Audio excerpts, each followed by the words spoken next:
ghost going crazy.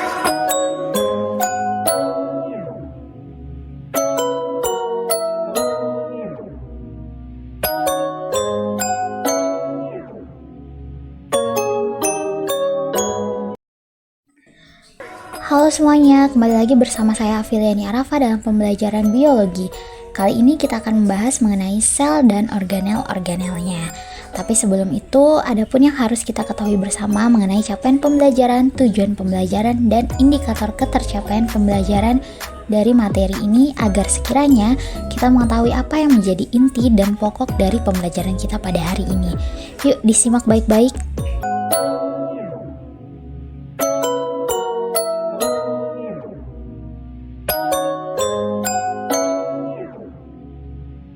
Setelah mengetahui capaian pembelajaran, tujuan pembelajaran, dan indikator ketercapaian pembelajaran kita pada materi ini, sebelum mengenal organel-organel sel, tentu kita harus mengetahui dulu apa sih sel itu.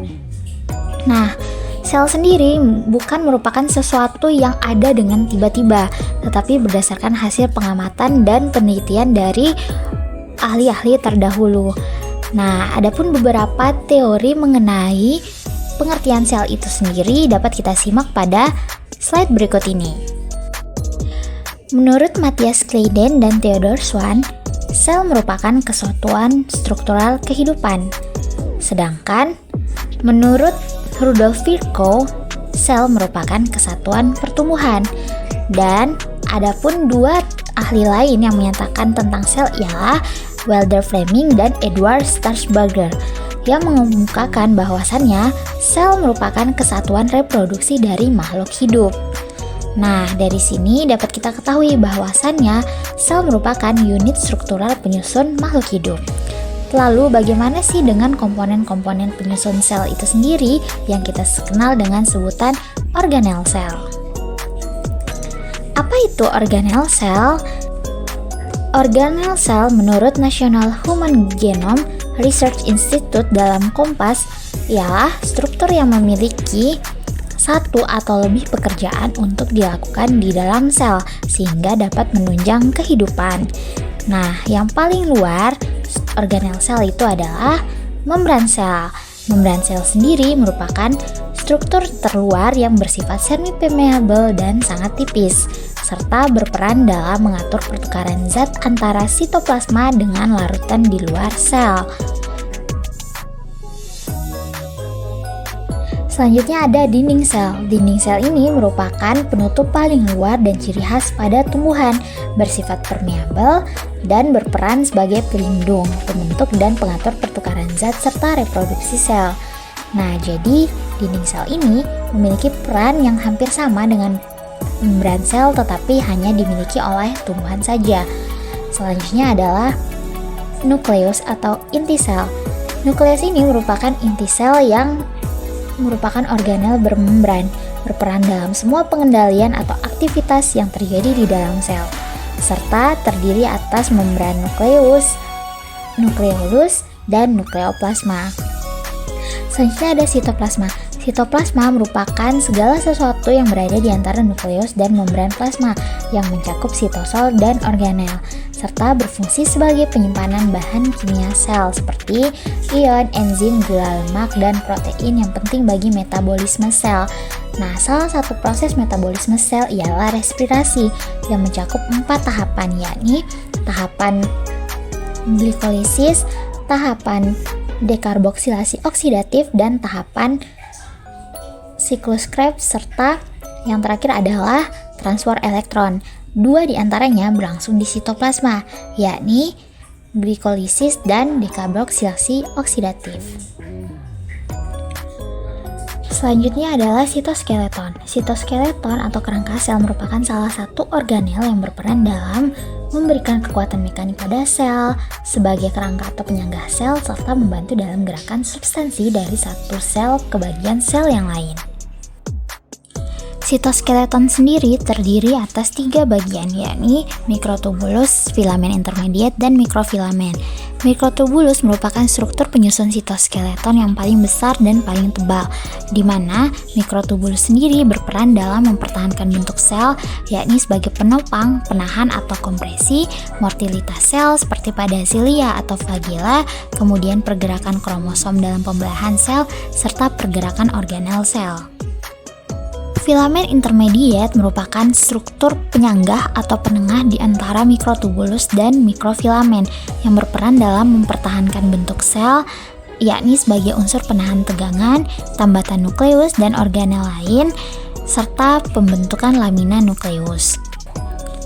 Lamina nukleus adalah struktur jaringan kompleks yang terdiri atas protein lamin pada nukleus yang berperan sebagai penjaga integritas struktural. Dan yang terakhir adalah mikrofilamen. Mikrofilamen merupakan salah satu dari dua struktur yang telah disebutkan sebelumnya yang menyusun sitoskeleton, di mana mikrofilamen merupakan struktur dari sitoskeleton yang tidak fleksibel atau tidak dapat diregangkan.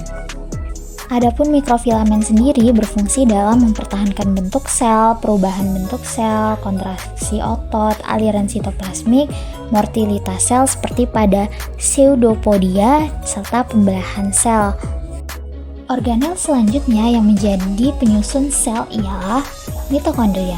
Mitokondria merupakan organel bermembran ganda yang terdiri atas 4 bagian utama, yakni membran luar, membran dalam, ruang antar membran, dan matriks mitokondria.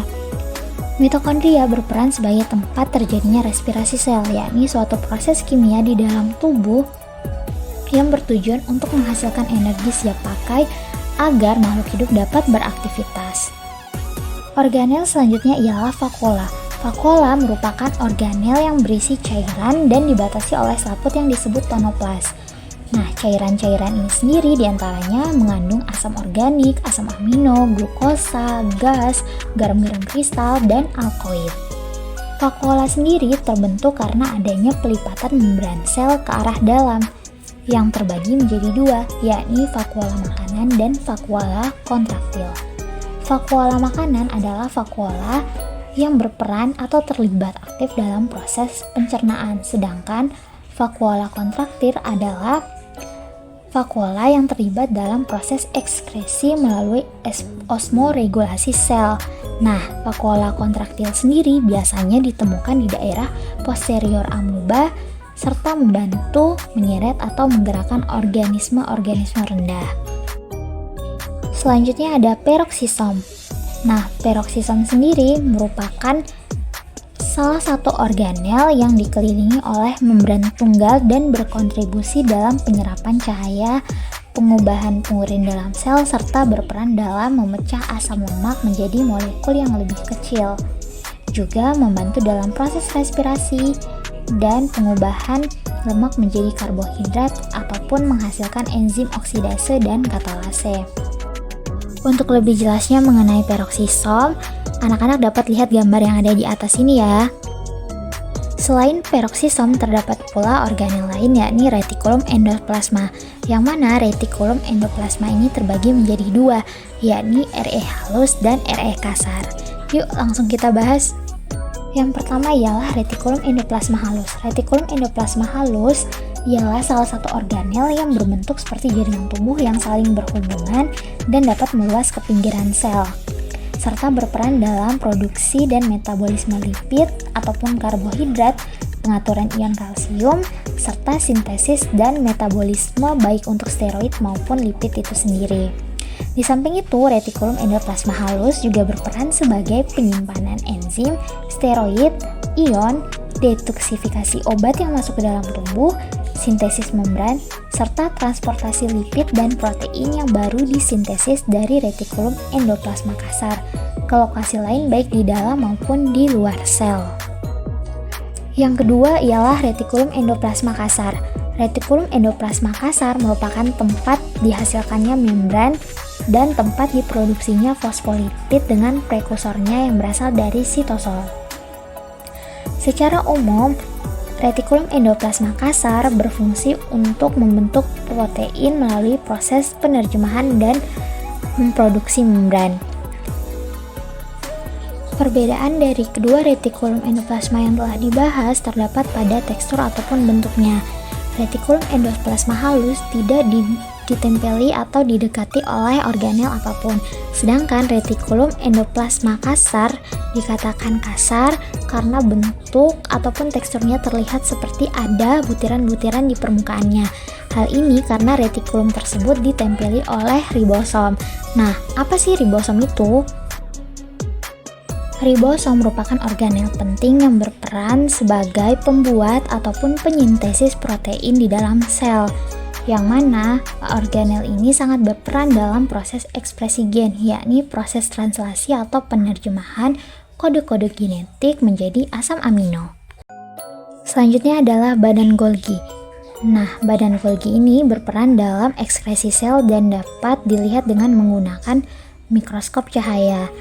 Hampir seluruh eukariotik pasti memiliki organel berupa badan Golgi yang banyak dijumpai pada organ tubuh yang melaksanakan fungsi ekskresi, misalnya ginjal. Selanjutnya ada plastida. Plastida merupakan organel yang sangat penting yang terdapat pada tumbuhan. Nah, plastida sendiri memiliki 3 komponen utama, yakni kromoplas, kloroplas, dan amioplas. Yuk kita bahas satu-satu. Kromoplas merupakan bagian plastida yang berwarna yang mengandung pigmen selain klorofil. Kemudian ada kloroplas yang merupakan bagian plastida yang mengandung pigmen klorofil dan sebagai tempat berlangsungnya fotosintesis. Serta yang terakhir ialah leukoplas yang merupakan bagian plastida yang berwarna putih atau tidak memiliki pigmen dan berfungsi untuk penyimpanan amilum, minyak, serta protein. Dari ketiga bagian plastida yang telah dijelaskan, kloroplas merupakan bagian yang paling sering dijelaskan atau dibicarakan, mengingat fungsinya sebagai tempat berlangsungnya fotosintesis. Kemampuan tumbuhan dalam berfotosintesis merupakan salah satu pembeda atau ciri khas khusus yang membedakannya dengan hewan. Nah, bagaimana sih organel kloroplas itu? Kloroplas merupakan organel khusus yang hanya ditemukan pada tumbuhan yang memiliki membran ganda. Jadi, pada tumbuhan ada 2 organel yang memiliki membran ganda, yakni mitokondria dan juga kloroplas. Pada kloroplas sendiri terdapat lipatan membran ke arah dalam yang disebut dengan lamela.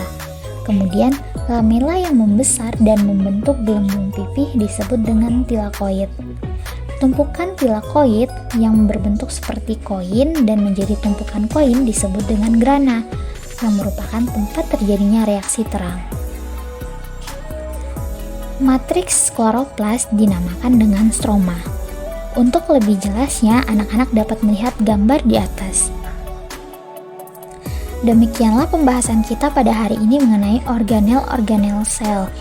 Agar lebih mengetahui dan memahami serta menguji daya ingat anak-anak mengenai materi kita pada hari ini, yuk scan barcode berikut untuk mendapatkan latihan soal secara gratis. Sampai ketemu pada pembelajaran selanjutnya.